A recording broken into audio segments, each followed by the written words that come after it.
दोस्तों मैं किराए का कमरा ढूंढ रहा था क्योंकि मेरी पढ़ाई खत्म हो गई थी। मुझे एक नौकरी की तलाश थी। तभी उस मालकिन को दवा लगाने का मौका मिला। बाकी मैं आपको इस कहानी में बताता हूँ। दोस्तों मैं कमरा ढूंढते ढूंढते एक लड़के से मिला। उस लड़के का नाम लोकेश था। मैंने उससे कहा मुझे किराए का कमरा चाहिए। तब वह बोला मेरे घर कमरा खाली है, आप आ जाइए। और मेरी माँ अकेली रहती है और इस तरह से आप रहेंगे तो मेरी माँ के लिए कुछ चीज़ें आसान हो जाएंगी। दोस्तों लोकेश ने मुझे जाकर कमरा दिखाया। कमरा अच्छा था और वह हैदराबाद में एक नौकरी करता था जिससे उसकी माँ अकेली रहती थी, जो मेरे घर की मालकिन थी। मैं उनके घर के एक रूम में रहता था। दोस्तों मैं अपने मालकिन के बारे में बता देता हूँ। मेरी मालकिन 42 साल की है और उसके पति नहीं है।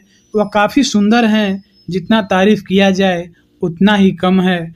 लेकिन मेरे अंदर मालकिन के प्रति कुछ ऐसा भाव नहीं था और मुझे कभी रूम आने पर लेट हो जाता था। हम कहीं दोस्तों में खेलने चले जाते थे तो लेट हो जाने पर मालकिन बोलती थी, इतना लेट क्यों आते हो, क्या करते हो। दोस्तों मेरी मालकिन का नाम मोहिनी है और मैं जब भी देखता हूँ तो मेरे आजू बाजू के लोग जो होते हैं वह मोहिनी के ऊपर काफ़ी निगाहें लगाए रहते हैं। लेकिन मेरे रूम की मालकिन मोहिनी किसी को भाव नहीं देती हैं। उनकी इस खूबसूरती का सब कोई दीवाना है और उनके इस मॉडर्न फिगर का जितना तारीफ किया जाए उतना ही कम है। दोस्तों मैं एक दिन अपने कमरे में सोया था और मैं जब भी सोता हूँ अंदर पंखा है लेकिन गर्मी ज़्यादा होती है और दरवाज़ा बंद कर लेता हूँ। केवल खिड़की खुली रहती है और सुबह होने के बाद मैं फ्रेश होकर अपनी ड्यूटी चला जाता हूँ। ड्यूटी आने के बाद मैडम बोली, तुम्हें गर्मी ज़्यादा होती है, तुम एक काम करो, लोकेश के कमरे में एक कूलर है, अपने कमरे में लाकर लगा लो। दोस्तों मैं समझ नहीं रहा था मैडम ऐसा क्यों कह रही थी। मैंने कूलर लिया, अपने कमरे में लगा लिया और जब भी मैं सोता था सारे कमरे की लाइट जले हुए छोड़ देता था। मुझे अच्छा लगता था। समय ऐसे ही बीत गया। 1-2 महीने बीत गए। इसके बाद मैडम बोली, देखो हम और तुम इस घर में रहते हैं, तुम भी खाना बनाते हो, हम भी खाना बनाते हैं, अच्छा नहीं लगता है। एक काम करो, हम दोनों मिलजुल कर खाना बना लेंगे और खा लेंगे। दोस्तों मैं तो मालकिन की बात समझ नहीं पा रहा था। मैंने भी हाँ कर दी और हम लोगों को इस तरह से 2 महीने हो गए और हम लोगों के बीच काफ़ी दोस्ती हो गई।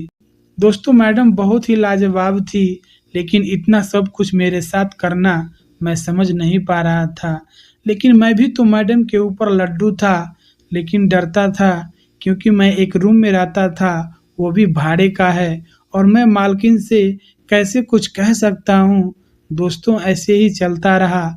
मैं अपने ऑफिस से शाम को आया तो देखा मैडम अपने बेड पर लेटी हैं और उनके पास एक आंटी हैं। मैंने पूछा क्या हुआ, तो मैडम बोली मैं बाथरूम से फिसल कर गिर गई थी, पैर और कमर और गर्दन में चोट आ गई है। मैंने कहा चलिए डॉक्टर के पास चलते हैं। मैं मोहिनी को लेकर डॉक्टर के पास गया। डॉक्टर ने ढेर सारी दवाइयाँ दी और कुछ मलहम दिए और बोले इनको हल्के हाथों से लगाना है सुबह और शाम। यह सब के बाद हम लोग वापस घर आ गए। और प्रॉब्लम यह था कि मैडम के पास कोई था नहीं, वह मलहम लगाएं कैसे। मैंने कहा मैडम ज़्यादा मत सोचिए, मैं आपकी मदद कर दूंगा, यह मलहम आपके पैरों में कमर में लगा दूंगा। तब मोहिनी बोली नहीं नहीं, अगर कोई देख लेगा तो लोग क्या सोचेंगे। मैंने कहा इस घर में हमारे और आपके सिवाय कौन है, कोई नहीं जानेगा और ऐसे यह दवा नहीं लगेगा तो आप कैसे ठीक होंगी। शायद मेरी बात उनको अच्छी लगी और वह मान गई। हम लोग शाम को खाना खाए और मैं मलहम लेकर मैं मैडम के पैरों में लगाने लगा। पैर में लगाने के बाद मैंने कहा आप लेट जाइए। वह शर्मा रही थी, लेकिन मैं अच्छे से उनको लेटा दिया और मलहम लगाने लगा। हल्के हल्के हाथों से उनको मलहम लगा दिया। मैडम शर्मा रही थी और इस तरह से सुबह और शाम हम मैडम का देखभाल करने लगे। मलहम लगाते लगाते मेरे अंदर भी और फीलिंग कुछ और आ रही थी।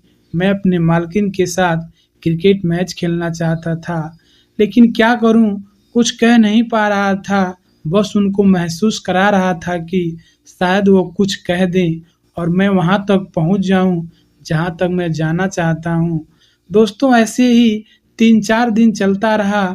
मैं मालकिन के साथ मलहम लगाते रहा और मुझे खाना बनाकर मैडम को देना पड़ता था, क्योंकि मैडम के पैर में दिक्कत था। उनको चलने फिरने में परेशानी हो रही थी, इसलिए मैडम भी काफ़ी खुश हो गई थी।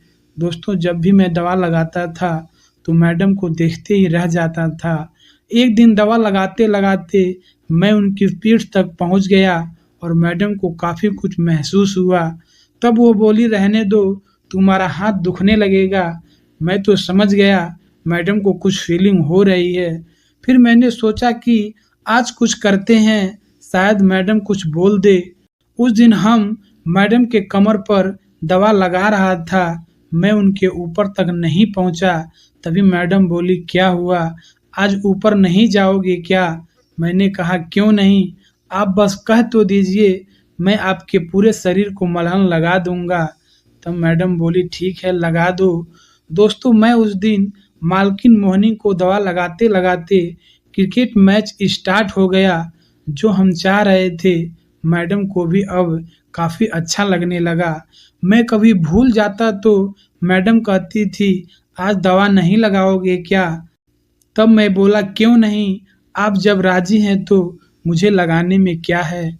दोस्तों, इस तरह से हम मैडम के साथ हर रोज़ दवा लगाने के बहाने उनके साथ क्रिकेट मैच खेलता था और हम दोनों के अलावा उस घर में कोई नहीं था।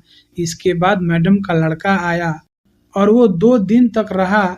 मैडम काफ़ी नाराज़ दिख रही थी, क्योंकि उनको तो आदत लग गया था दवा लगवाने का। इसलिए वो हमेशा पूछती थी, बेटा तुम्हारी छुट्टी कितने दिन की है?